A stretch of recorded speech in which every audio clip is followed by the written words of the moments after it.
but their motives are not pure. They are trying to trap the Lord in a theological debate.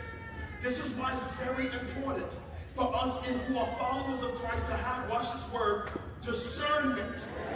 When we are talking to people, when we are in conversations or rooms, because everybody talking to you does not have good intentions. Everybody trying to friend you does not have good intentions. Everybody trying to talk to you about something theological does not have good intentions. These men do not have good intentions. They ask him, is it lawful to divorce one's wife for any cause? Now let me explain to you what's happening historically. In the 1st century AD, rabbis were very influential people. Jesus was a rabbi. He was extremely influential. But he was not the only influential rabbi in the 1st century. In the 1st century, there was another rabbi who was very influential. His name was Rabbi Shammai. Now, Rabbi Shammai taught a conservative doctrine about marriage, and that people could not divorce except for sexual immorality or death. But now there was another rabbi who was very liberal. People know it. His name was Rabbi Hillel. Rabbi Hillel had great influence. He taught a different doctrine. He said that watch, people could divorce, or men could divorce for anything that they chose.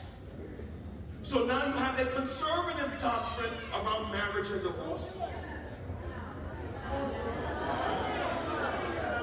You have a liberal doctrine around marriage and divorce. And they come and ask Jesus, what side are you on?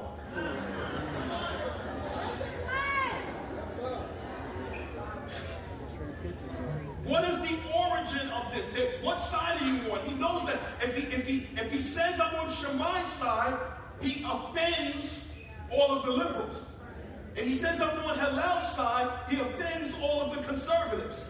So no matter what he responds to, man, based on what they're asking, somebody's going to get offended. What is the origin of their arguments? Deuteronomy chapter 24. In Deuteronomy chapter 24, here is the origin of their fight.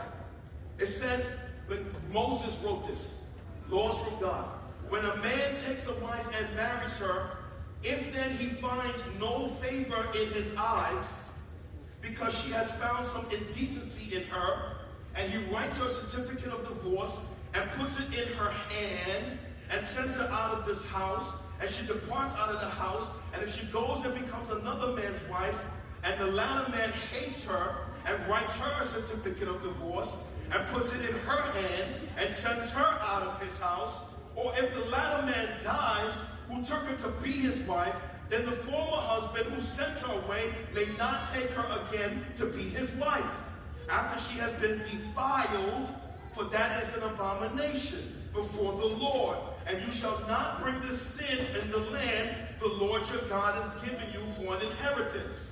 Now pay attention. If you read the text carefully, you will not see a license for divorce.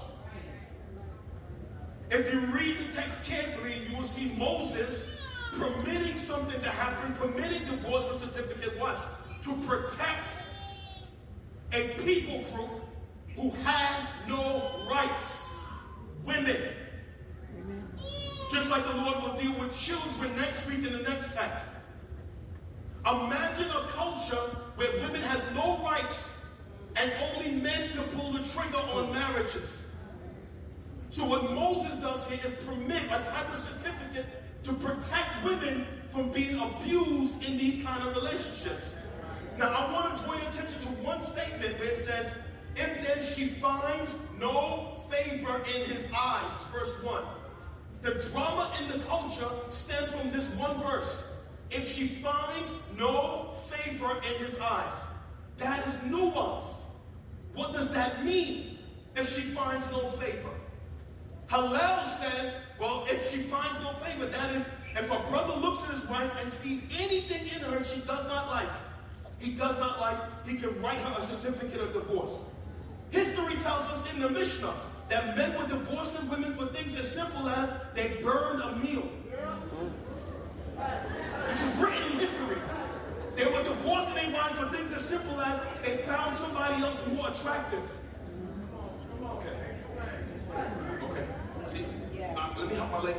Now, imagine a culture where if you grew after your marriage, divorce.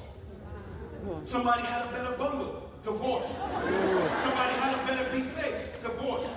You marry a man and you can't cook, divorce. You marry a man and he don't like the way you dress, divorce. You marry a man and he don't like your perfume, divorce. I'm trying to give you a picture of what's happening. Imagine a culture where a man can see anything he don't like in his wife, or he meets somebody at the job more attractive, divorce. And then you start practicing that for hundreds of years. By the time you get to the days of Christ, you know what you have? You have a culture where there is no respect for marriage. You have a culture where everybody is getting divorced all the time. This is not a condemnation of divorce for legitimate reasons. This is me telling you that when Jesus got into this dispute, he's talking to men in a culture, watch, where everybody is just having, watch this, watch, frivolous divorces for anything. Women have no rights because they can't pull the trigger. So now you have women being abused left and right. I can't cook. I grew a few pounds. He sees somebody more attractive. I start aging. Not enough Botox to keep me in the marriage.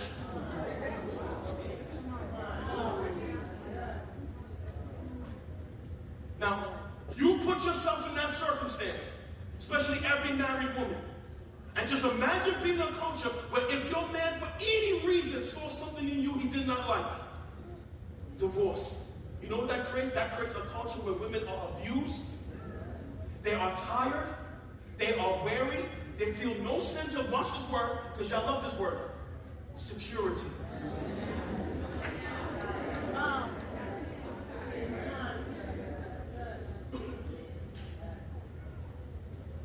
This is the culture at the time.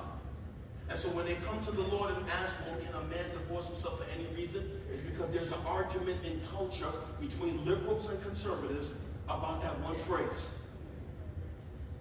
If the Lord responds one way, he offends the liberals. I'm almost done. If he responds the other way, he offends the conservatives. So what is the wisest thing for the Lord to do in this moment?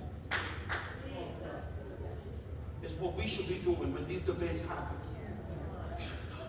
Verse 4. I'm almost done. And he answered, have you not read? Amen. That he who created them from the beginning made them male and female. Just stop before I finish. I'm about to get in trouble, but I don't care. Listen to me right now. It's in the text. You're not going to just drive over it like it's not there. I don't care